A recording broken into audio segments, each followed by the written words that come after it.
every cultural artifact can be read textually, according to its textuality. Indeed, each text is surrounded by a socio-political context and a subtext of ideologies.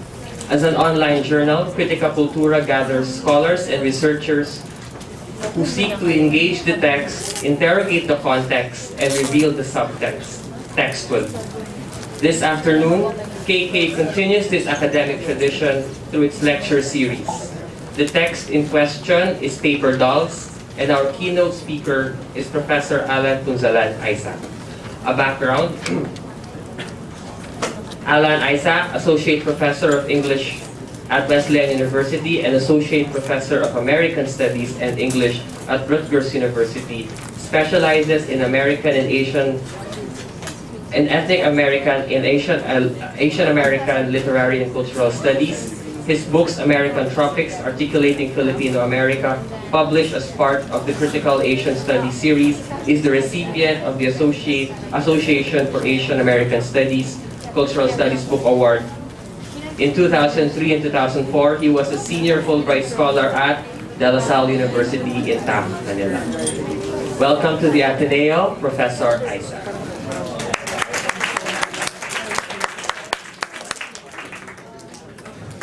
Thank you, Miguel, for that generous introduction, and I noticed the pause right before the sound. Thank you so much to the Ateneo community for inviting me to speak with you all today. I also want to thank Critica Cultura and also the English department for making this possible to have a discussion with you.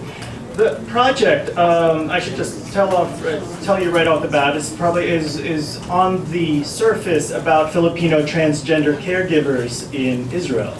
On the face of it also it seems, well, that's a rather marginal and minuscule sort of population to study. But my point in reading this particular Israeli film called Bubot Niyar in Hebrew and Paper Dolls in English, and I think Toma Heyman was here in December. I think, in fact, Boy Abunda gave him an interview on his show, as a matter of fact. So I thought it had shown here. I think it did show in some venues, as a matter of fact. And hopefully some of you had seen the documentary, which technically is not quite a documentary because he inserts himself into the narrative. So just to note that. And the title of today's talk, The Beauty and Danger of Performing Transgender and Transnational Belonging in Paper Dolls, Bubot Niyar 2006, is an exploratory project. I'm just beginning this. I just came back from Israel about 2 weeks ago, looking at the Filipino community there. There are about 40,000 Filipinos, and mostly about 80% of them women. Many are, 90% are caregivers. And so there's a labor niche, in particular in Tel Aviv and Jerusalem, but also some in Haifa, Netanya, and some other places for those who have visited Israel here. And if you have any questions about the particularities of the Filipino community there, please ask me during the Q&A. I'm concentrating at this moment on the film itself, all right, as a narrative, a documentary that tries to create a certain empathy for the audience, you know, both in the West, in Israel, in the first place, the West, and of course throughout the world after. So this is part, as I said before, I think I'm just beginning this project. That's why I went to Israel a few weeks ago for a few weeks. In the larger project of something called, in the early 20th century in the United States, Asians, of course, were not allowed to immigrate into the US. And of course, there's no such thing as, at that point, Asian Americans, because they could not even become citizens, as you might well know. They would be aliens ineligible for citizenship.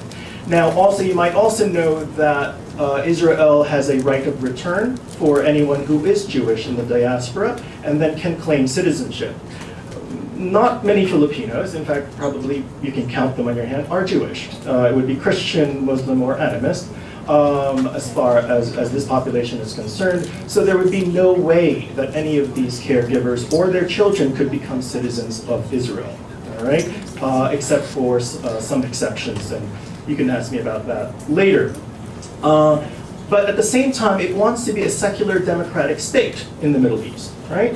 But yet, it wants to maintain a Jewish character and a Jewish majority. So how is it possible then to think through having foreign workers? There's about, I think they opened it up to 300,000, but then there's about 180,000 right now foreign workers in Israel, right? Especially after the Second Intifada in 2000. That was the Palestinian attacks on Israel. And so Palestinians used to do the service labor jobs, right? And after that, of course, then Filipinos, Thais, and Romanians were invited to do different sorts of labor. Romanians in construction, Thai also in agriculture, okay? West Africans also in construction, Chinese in construction, and Filipinos in caregiving. All right. Let me just start off with a little introduction, a clip from the film itself, which was released in 2006. He made the film around 2001 to 2004. Okay.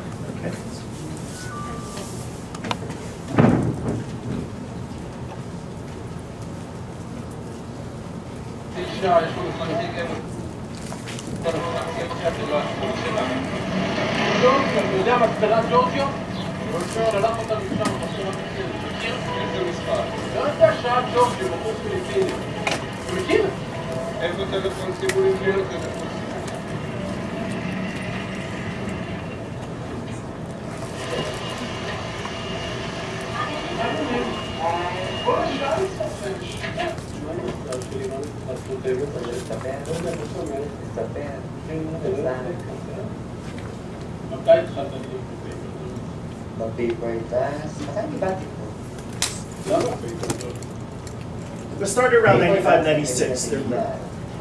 נכון? זה נייר, משהו אם אתה עושה ככה, הבובה בנייר, זה פייפר, הבובה זה די. זה אנחנו פייפר, בגלל זה אנחנו אומרים. בגלל זה? כן. מה זה קשור אומרים לנייר? מה? זה לא אמיתי, זה לא בחור אמיתי, זה לא בחור אמיתי. אבל הנייר זה לא אמיתי, כאילו, אם אתה עושה בובה, זה לא אמיתי, רק נייר.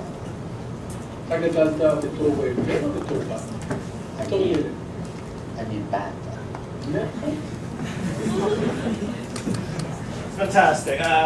These are fantastic characters, obviously, and also getting to know the Filipino community there. There's just phenomenal sets of people that live in Tel Aviv in particular. I was mostly in Tel Aviv and sometimes just a few days in Jerusalem. Those of you might have seen Medusa, or jellyfish here. Was it shown here? Monet Flores, no, not yet, okay. That was another film that came out that starred a Filipino caregiver. In fact, she was a real caregiver in Jerusalem. And it's one of the three sort of characters that the film explores. But back to Paper Dolls.